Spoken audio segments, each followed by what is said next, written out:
श्री साईनाथाय नमः।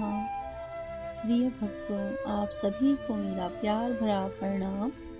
आशा करती हूँ आप सब ठीक होंगे। तो आज हम श्री साईं सचित्र अध्याय 21 पढ़ने जा रहे हैं। इस अध्याय में हेमाडपंत ने श्री विनायक हरीशचंद्र ठाकुर, B.A.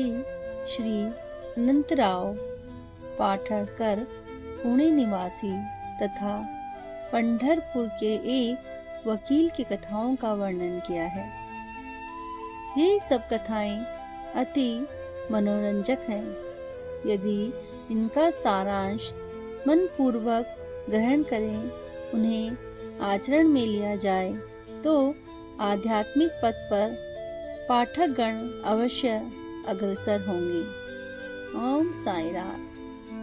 यह एक साधारण सा नियम है कि गत जन्मों के शुभ कर्मों के फलस्वरूप ही हमें संतों का सानिध्य और उनकी कृपा प्राप्त होती है।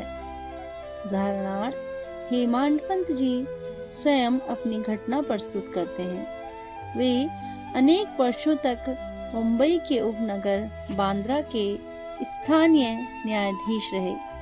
पीर मौलाना नामक एक मुस्लिम संत भी वहीं निवास करते थे। उनके दर्शनार्थ उनके हिंदू, पारसी और अन्य धर्मावलंबी वहां जाया करते थे।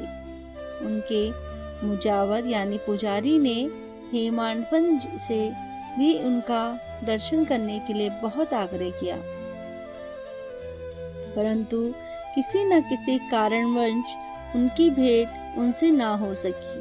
अनेक वर्षों के उपरांत जब उनका शुभ काल आया, तब वे शिरडी पहुंचे और बाबा के दरबार में जाकर स्थानीय रूप से सम्मिलित हो गए।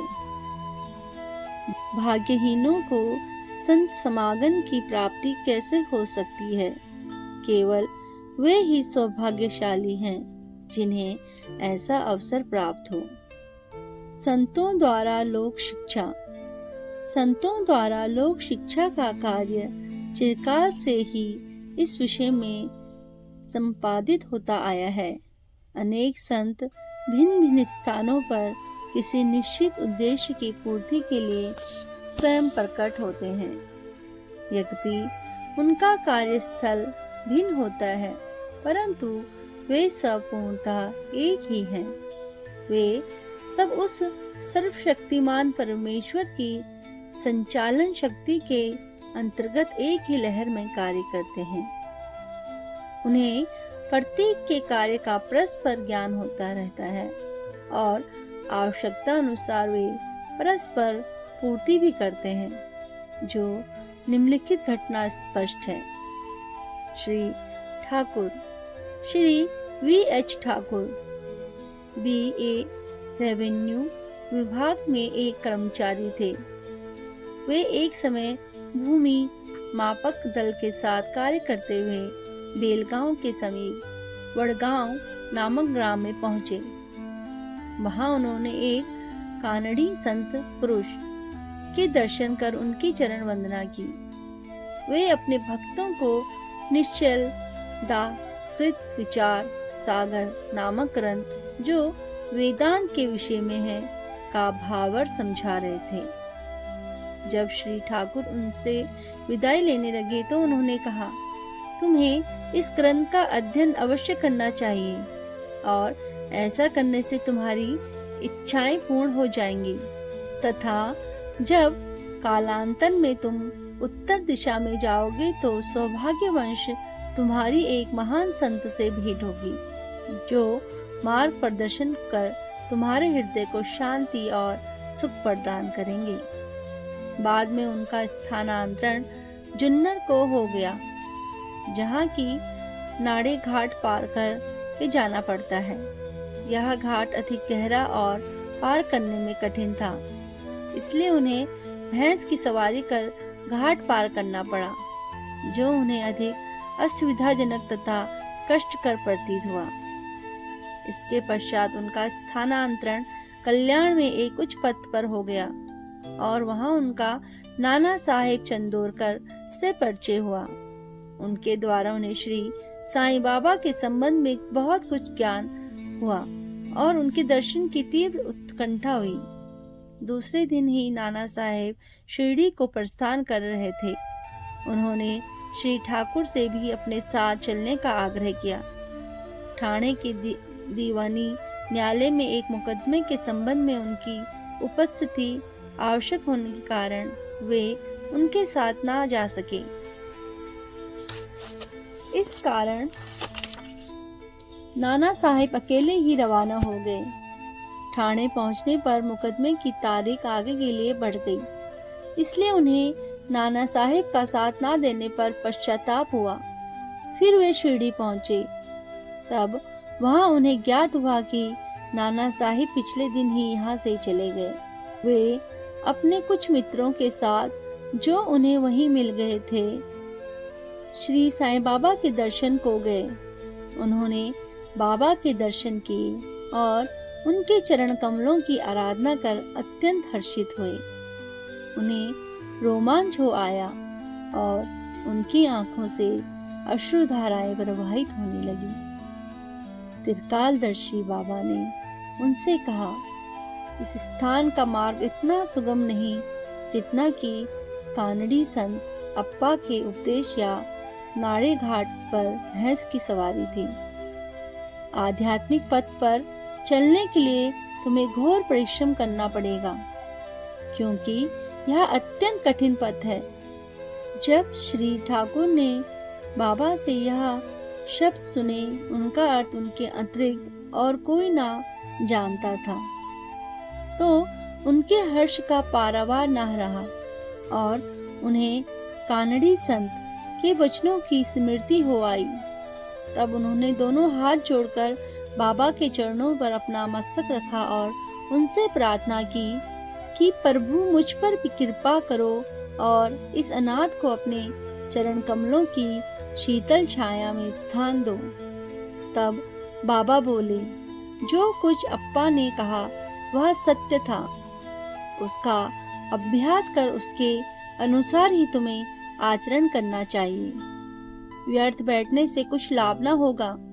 जो कुछ तुम पठन करते हो उसको आचरण में भी लाओ, अन्यथा उसका उपयोग ही क्या। गुरु कृपा के बिना ग्रंथावलोकन तथा आत्मानुभूति निरर्थक ही है। श्री ठाकुर ने अभी तक केवल विचार सागर ग्रंथ में सेनाधिक वर्णन किए ही पढ़ा था, परंतु उसकी प्रत्यक्ष व्यवहार प्रणाली तो उन्हें शिरडी में ही ज्ञात हुई। एक दूसरी कथा भी सत्य का और अधिक संशक परिणाम है। श्री अनंतराव पाठक्कर, पूना के एक महाशय श्री अनंतराव पाठक्कर श्री साईं बाबा के दर्शन के लिए इच्छुक थे।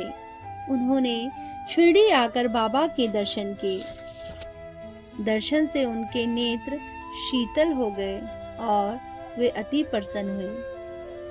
उन्होंने बाबा के श्री चरण छुए और यथा योग्य पूजन करने के उपरांत बोले, मैंने बहुत कुछ पठन किया, वेद, वेदांत और उपनिषदों का भी अध्ययन किया तथा अन्य प्राण भी श्रवण किए, फिर भी मुझे शांति ना मिल सकी। इसलिए मेरा पठन व्यर्थ ही सिद्ध हुआ। एक मीरा अज्ञानी भक्त मुझसे कहीं श्रेष्ठ है। जब तक मन को शांति नहीं मिलती तब तक ग्रंथावलोकन व्यर्थ ही है। मैंने ऐसा सुना है कि आप केवल अपनी दृष्टि मात्र से और विनोदपूर्ण वचनों द्वारा दूसरे के मन को सरलता पूर्वक शांति प्रदान कर देते हैं। यही सुनकर मैं यहाँ आया हूँ। कृपा कर मुझ दास को भी आशीर्वाद दीजिए। तब बाबा ने निम्नलिखित कथा कही। घोड़ी की लीद के 9 गोले। एक समय एक सौदागर यहाँ आया।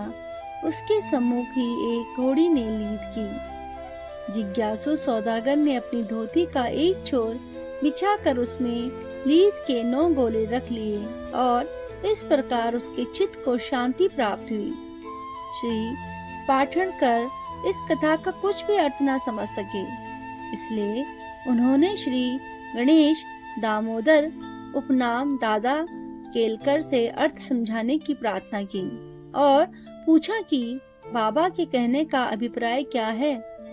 वे बोले कि जो कुछ बाबा कहते हैं उसे मैं स्वयं भी अच्छी तरह नहीं समझ सकता, परंतु उनकी प्रेरणा से ही मैं जो कुछ समझ सका हूँ वह तुमसे कहता हूँ। घोड़ी है ईश कृपा और 9 एकत्रित गोले हैं नवविद्या, भक्ति यथा, श्रवण, कीर्तन, नाम स्मरण, पाद सेवन, अर्चन, वंदन, दास्य, सख्य और आत्म निवेदन। ये भक्ति के 9 प्रकार हैं। इनमें से यदि एक को भी सत्यता से कार्य रूप में लाया जाए तो भगवान श्री हरि अति प्रसन्न होकर भक्त के घर प्रकट हो जाएंगे। समझ साधनाएं अर्थात जप तप योगाभ्यास तथा वेदों के पठन पाठन में जब तक भक्ति का संपुट न हो बिल्कुल शुष्क ही है। वेद ज्ञानी या ब्रह्म ज्ञानी की कीर्ति भक्ति भाव के अभाव में निरर्थक है। आवश्यकता है तो केवल पूर्ण भक्ति की। अपने को भी उसी सौदागर के समान ही जानकर और व्यग्रता तथा उत्सुकता पूर्वक सत्य को खोजकर 9 प्रकार की भक्ति को प्राप्त करो, तब कहीं तुम्हें दृढ़ता तथा मानसिक शांति प्राप्त होगी। दूसरे दिन जब श्री पाठणकर बाबा को प्रणाम करने गए तो बाबा ने पूछा कि क्या तुम्हें लीद के 9 गोले एकत्रित किए? उन्होंने कहा कि मैं अनाश्रित हूँ, आपकी कृपा के बिना उन्हें सरलता पूर्वक एकत्रित करना संभव नहीं है। बाबा ने उन्हें आशीर्वाद देकर सांत्वना दी कि तुम्हें सुख और शांति प्राप्त हो जाएगी, जिसे सुनकर श्री पाठकर के हर्ष का पारावार न रहा। पंढरपुर के वकील भक्तों की दोष दूर कर उन्हें उचित पथ पर ला देने की बाबा की त्रिकालगिता की एक छोटी सी कथा का वर्णन कर इस अध्याय को समाप्त करेंगे। एक समय पंढरपुर से एक वकील शिरडी आए। उन्होंने बाबा के दर्शन कर उन्हें प्रणाम किया तथा कुछ दक्षिणा भेंट देकर एक कोने में बैठ वार्तालाप सुनने लगे। बाबा उनकी ओर देखकर कहने लगे कि लोग कितने धूर्त हैं जो यहाँ आकर चरणों पर गिरते हुए दक्षिणा देते हैं, परंतु पीठ पीछे निंदा करते हैं। कितने आश्चर्य की बात है ना। यह पगड़ी वकील के सिर पर ठीक बैठी और उन्हें उसे पहननी पड़ी। कोई भी इन शब्दों का अर्थ ना समझ सका, परंतु वकील साहब इसका गूढ़ार्थ समझ गए। फिर भी वे सिर झुकाकर बैठे ही रहे। वाड़े लौटकर वकील साहब ने काका साहिब दीक्षित को बतलाया कि बाबा ने जो कुछ उदाहरण दिया और वह मेरे ही और लक्ष्य कहा गया था वह सत्य है। वह केवल चेतावनी ही थी कि मुझे किसी की निंदा नहीं करनी चाहिए। एक समय जब उप न्यायाधीश श्री नूलकर स्वास्थ्य लाभ करने के लिए पंढरपुर से शिरडी आकर ठहरे तो बार प्रूफ में उनके संबंध में चर्चा हो रही थी। विवाद का विषय था कि जिस व्याधि से उप न्यायाधीश अस्वस्थ हैं, क्या बिना औषधि सेवन के केवल साईं बाबा की शरण में ले जाने से ही उससे छुटकारा पाना संभव है? और क्या श्री नूरकर सदृश एक शिक्षित व्यक्ति को इस मार्ग का अवलंबन करना उचित है? उस समय श्री नूरकर का और साथ ही साथ श्री साईं बाबा का भी बहुत उपहास किया गया। मैंने भी इस आलोचना में हाथ बढ़ाया था। श्री साईं बाबा ने मेरे उसी दूषित आचरण पर प्रकाश डाला है। यह मेरे लिए उपहास नहीं वरन एक उपकार है, जो केवल उपदेश है कि मुझे किसी की निंदा ना करनी चाहिए और ना ही दूसरों के कार्यों में विघ्न डालना चाहिए। शिरडी और पंढरपुर में लगभग 300 मील का अंतर है। फिर भी बाबा ने अपनी सर्वज्ञता द्वारा जान लिया कि बाथरूम में क्या चल रहा था। मार्ग में आने वाली नदियाँ, जंगल और पहाड़ उनकी सर्वज्ञता के लिए रोड़ा ना बने थे। वे सबके हृदय की गुहा बात जान लेते थे और उनसे कुछ छिपा ना था। समीपस्थ या दूरदस्त प्रत्येक वस्तु उनके लिए दिन के प्रकाश के समान थी और वह दूरदर्शी ही थे। उनकी दृष्टि दूर तक पहुंचती थी। इस घटना से वकील साहब को शिक्षा मिली कि कभी किसी का आलोचना या निंदा नहीं करनी चाहिए। यह कथा केवल वकील साहब के लिए नहीं वरन सबके लिए शिक्षाप्रद है। श्री साईं बाबा की महानता कोई ना आंक सका और न ही उनकी अद्भुत लीलाओं का अंत ही पा सका। उनकी जीवनी भी तदनुरूप ही है, क्योंकि वे परब्रह्मा स्वरूप ही हैं। ओम साई राम। श्री सद्गुरु साईनाथ प्रणमस्तु। शुभम भवतु। प्रिय भक्तों, यहाँ पर श्री साई सचित्र अध्याय 21 समाप्त होता है। आशा करती हूँ आपको आज का अध्याय सुनने में अच्छा लगा होगा।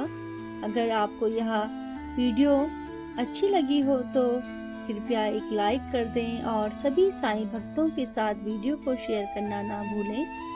और हमारे साथ जो नए भक्त जुड़े हैं वह चैनल को सब्सक्राइब करना ना भूलें, ताकि आपको आगे भी ऐसे ही साईं बाबा की लीलाएं और साईं सचित्र के पाठ सुनने को मिलते रहें। मिलते हैं अगली ऐसे ही भक्तिपूर्ण कथाओं और साईं बाबा की लीलाओं के साथ। तब तक के लिए आप सभी को मेरी तरफ से शुभ रात्रि। साईं बाबा अपने सभी भक्तों पर अपनी कृपा दृष्टि बनाए रखें। ओम साईं राम, ओम साईं राम, ओम साईं राम।